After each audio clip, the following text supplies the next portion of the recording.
अगर हम अपनी प्रतिष्ठा के लिए खुद संघर्ष करने को तैयार नहीं हैं, तो हम आजादी के हकदार भी नहीं हैं।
देश सेवा एक कुर्बानी नहीं, बल्कि सौभाग्य है।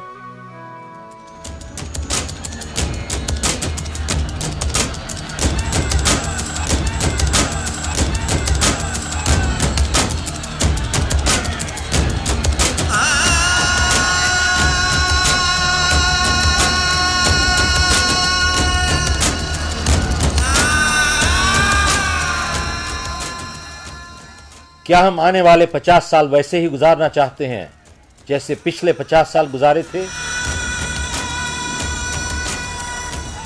एक बुजुर्ग आदमी आम के पौधे लगा रहा था, तो रास्ते में जाते हुए किसी ने उनसे पूछा, बाबा अपनी उम्र देखी है, क्या आप जिंदा रहोगे आम के पेड़ देखने तक? तो उन्होंने जवाब दिया कि जितने पेड़ लगे हुए हैं जिन्होंने मुझे फल और छाया दी है, क्या उन सबको मैंने लगाया था? मेरे पीछे और भी लोग आ रहे हैं। क्या हम आने वाली पुश्तों के लिए जिम्मेदार नहीं हैं? चरित्र निर्माण एक बच्चे के जन्म से ही शुरू नहीं होता, बल्कि उससे भी 100 साल पहले शुरू होता है। हमारे युवक इस देश की 100% जनसंख्या तो नहीं बनाते, लेकिन 100% भविष्य जरूर बनाते हैं।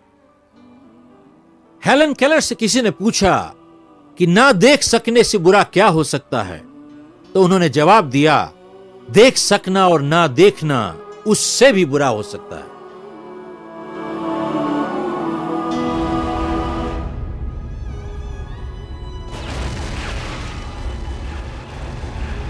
हमारी आज की समस्याएं बीते हुए कल के अदूरदर्शी समाधानों का नतीजा हैं।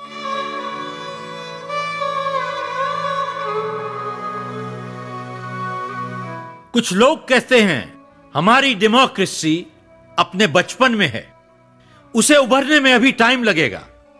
अक्सर लोग कहते हैं यह शुरुआत की तकलीफें हैं, पर दुख की बात तो यह है यह तकलीफों की शुरुआत है। अगर किसी को बचपन में ही कैंसर हो जाए तो वह जवानी की सुबह कभी देख ही नहीं सकता। कुछ लोग ऐसे हैं जो झूठी तारीफ सुनकर बर्बाद होना पसंद करेंगे, बजाय सच्ची निंदा से लाभ उठाने के।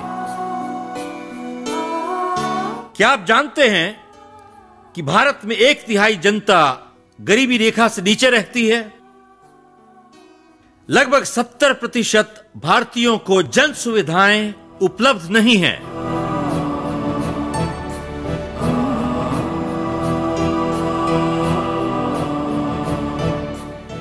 एक प्रेस रिपोर्टर ने मुझसे पूछा कि साहब आपकी किताब की नकली जाली कापियां बिक रही हैं मार्केट में, आपको कैसा लगता है? मैंने अखबार से एक कागज निकाल के दिखाया उन्हें, जिसमें लिखा था कि हिंदुस्तान में हर साल 4000 करोड़ की नकली दवाइयां बिकती हैं। मेरी तो सिर्फ रॉयल्टी ही जा रही है, लेकिन जो नकली दवाइयां खाते हैं उनकी तो जान जा रही है।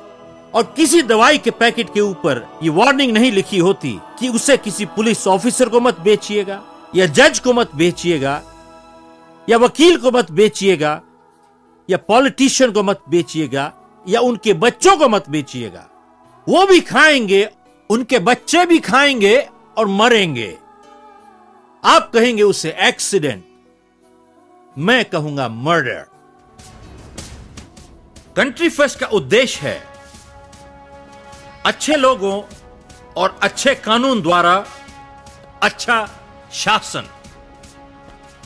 इसका सपना है हर भारतीय के लिए इज्जत और प्रतिष्ठा से जीना, जो कि उनका जन्म सिद्ध अधिकार है। इसका मिशन है शिक्षा और न्याय के द्वारा आजादी। आजादी किसे कहते हैं? जब एक सच्चा नागरिक कानूनी रास्ता इख्तियार करके अपने लिए, अपने परिवार के लिए और समाज के लिए खुशी और खुशहाली ला सके। क्या हमें ऐसी आजादी हासिल है? शिक्षा क्यों? शिक्षित इंसान सही और गलत में फर्क बता सकता है। शिक्षित इंसान को आप रास्ता दिखा सकते हैं, लेकिन उसे गुलाम नहीं बना सकते। प्रजातंत्र में जहां राष्ट्र का भविष्य वोटरों की योग्यता से ज्यादा उनकी संख्या पर निर्भर करता है, वहां पे जितने जागरूक इंसान होंगे उतने ही अच्छे फैसले लेंगे। इंसाफ किसे कहते हैं? सच्चाई को जीवन में उतारने को इंसाफ कहते हैं। लोग इंसाफ चाहते हैं, खैरात नहीं। गरीबी अपराध को इतना बढ़ावा नहीं देती है जितना अपराध गरीबी को देता है। कसूरवार को सजा ना देना इंसानियत पर अत्याचार है। जहां झूठ का बोलबाला हो वहां इंसाफ मिलता नहीं बल्कि बिकता है। जहां इंसाफ नहीं होता वहां नागरिकों की नजरों में कानून के लिए इज्जत हमेशा के लिए गिर जाती है। जब कोई अच्छा अफसर ईमानदारी से काम करना चाहता है, या तो ऊपर से दबाव आ जाता है और या उसकी ट्रांसफर हो जाती है। अन्यायी देश अपने विनाश को खुद दावत देता है। एक भ्रष्ट समाज कभी आजाद नहीं रह सकता। एक भ्रष्ट समाज में कानूनी काम करने के लिए गैर कानूनी रास्ता इख्तियार करना पड़ता है। 73% लोग जेलों में अपनी सुनवाई की इंतजार कर रहे हैं कई सालों से। उनमें से बहुत से बेकसूर भी होंगे। आप और हम भी वहां हो सकते थे। अगर होते तो क्या हम नहीं चाहते कि कोई हमारे लिए आवाज उठाए? और अगर चाहते तो हम उनके लिए क्यों आवाज नहीं उठाते? एक देश सिर्फ नारे लगाने से महान नहीं बनता। देश महान तब